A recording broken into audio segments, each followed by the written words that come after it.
Whether you're buying or selling your home, get the benefit of expertise. Hey, well, compliments to the show. You're really hitting on the subjects and you're telling the truth. I appreciate you. Meet the team at dangemus.com. And now, filling in for Dan Gemus, your host, Joyce Blackmere.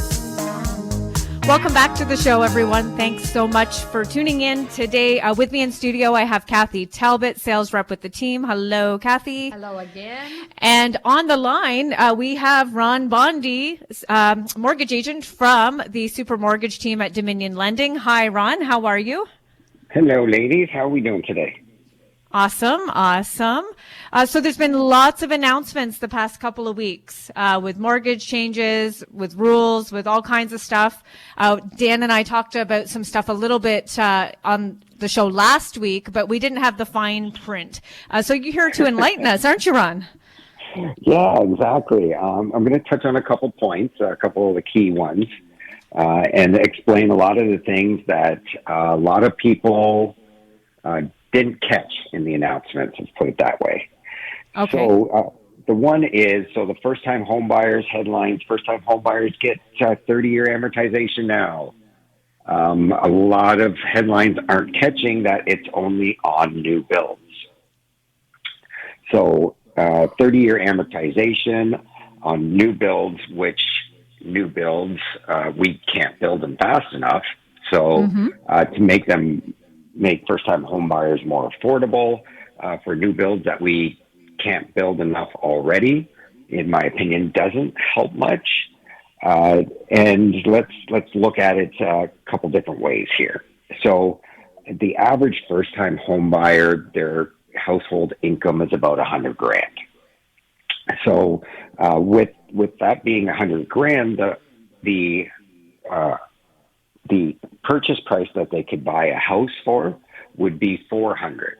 So you're not getting into a new build at $400,000 these days. No, unfortunately.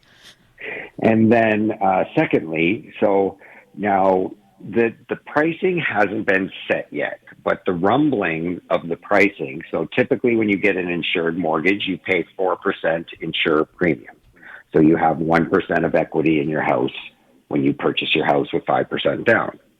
Now, doing the same and stretching it over 30 years, the rumbling is that the insurance premium is going to be 4.8%. So you're going to have 0.2% of equity in your house when you buy it. It's not so good. So one thing that we don't know either is if the banks are going to put a rate adjustment in there as well. So typically, on unconventional mortgages, when you take a 25-year or a 30-year, the rate is higher on the 30-year. Now, we don't know yet if they're going to do that on the insured mortgage portion yet, but you got to understand that there is more risk to the bank to amortize it over 30, so why wouldn't they put a rate increase on there? But that has yet to see. But without me even calculating that, so your affordability goes, so like I said, a $400,000 house, you amortize it over 30 years, now you can afford a $420,000 house. So it doesn't really add much to those first-time home buyers, unfortunately. Okay, gotcha. Wow. Okay. Yeah. What's next on your list, Ron? More good news, please. More good news, yeah. And reality is that for major cities like Toronto or Ottawa, where you're not getting a newly built house for under $1 million, you can't even insure that mortgage. So whether it's 25 years or 30 years, that just won't apply in the big cities. So, right. Not to mention the down payment requirement, right? Because it's usually around 20% anyways. So most first-time buyers don't typically have that amount of money for new construction. I'm talking. Right. Yeah. The deposit that the builder is asking for is typically 20%. Now, mind you, when you get the mortgage, you can get a rebate and get that 15% back if you only want to put 5% down. But you have to come up with that 20% upfront deposit up front for the builders to start your build, which again is very hard for first-time home buyer to do.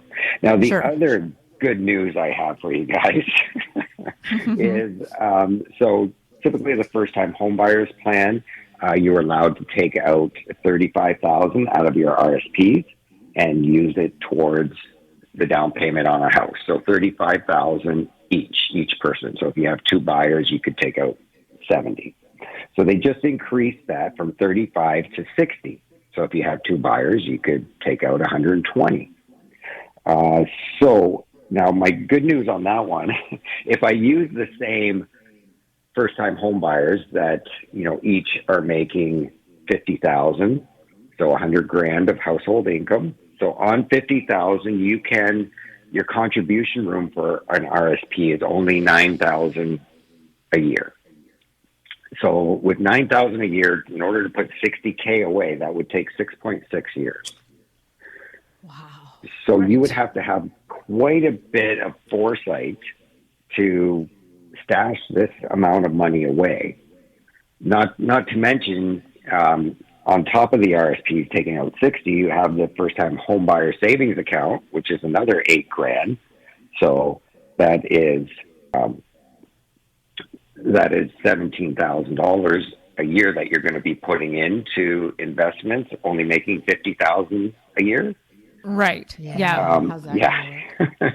So I was talking to investment specialists, and they say, well, the maximum is 18%. So on 50K is 9,000. But they said, we do not recommend that a first time, like somebody making 50K stashes away 18% of their income. So that doesn't make it livable. Yeah. It's not feasible. Yeah. Yeah. So reality is, where this program kind of works better is if your parents can stash away some money for you in your RSPs, you use the deduction, and it helps you out that way. But as for a first-time home buyer having all this money to throw into these accounts, it's just not feasible. One good thing is, so typically what it was when you took the 35,000 out, you could wait 2 years before you had to start repaying it back, and it would take you 15 years. They would just take 15 years of payments after that. Now they've stretched that out to 5 years. So you can wait 5 years before you start paying back. Mind you can voluntarily start right away, but you don't have to for 5 years, and then you have to repay it back again in 15 years. So again, paying back 60K in 15 years is going to be a tall order when you're not used to having a house. Right. Yeah, absolutely. Well, I mean, I guess that there are some options. There's a little bit of flexibility there. There probably is a portion of the demographic that has, the parents or grandparents that can help them with those things. So it's not all negative. It's just not as good as it looks. Read the fine print, folks. Exactly. Yep. Yeah. Always read the fine print. Read past the headlines, because the headlines aren't going to give you all the information. Yeah. And the 30-year amortization doesn't come into effect till August 1st. So that's why the pricing hasn't been set yet. But like I said, I was just giving information on the rumblings of what the pricing might be. Yeah, and you can help us keep tabs on that as that time draws closer. Yes, 100%. As I get updates, I will gladly pass them along. Perfect. Ron, if people want to get a hold of you, how do they do that? They can reach me on my cell phone, 519-791-2961. They can find me on the web, ronaldbondy.ca, or they can reach out to one of your lovely agents. Awesome. Well, Ron, thank you as always. We appreciate your expertise and advice, and we appreciate you. Thank you. Well, thanks for having me. Enjoy your day. You're very welcome. Bye, Ron. See ya. That's Ron Bondy, mortgage agent from the Super Mortgage team at Dominion Lending. He is a great resource for our team. And just as a reminder before we go on break, if you're looking to make a move, if you're thinking of getting an evaluation on your house, you're thinking of purchasing your house, and you just want to sort of get an idea of what the steps are involved, we do offer free home market evaluations and free buyer consultations as well. And any member of our team would love to come out and pay you a little visit and have a chat about about Sure your would. plans and your goals. We cover all of Windsor and Essex County, everything this side of Chatham. So please reach out anytime. You can reach us in the office 7 days a week, 519-566-5565. You can also find our team online at dangemus.com. We're going to take another quick break. When we come back, we're giving away the $50 gift card to the Richmond Popcorn Company. This is your last chance. Text your first and last name with the keyword snack to 10800, and we will do that draw just as soon as we come back. And we have our featured business of the week joining us as well. It's Capital Appliance in Windsor. So there's still more to come. Stay tuned here on the Dan Gemus Real Estate Show.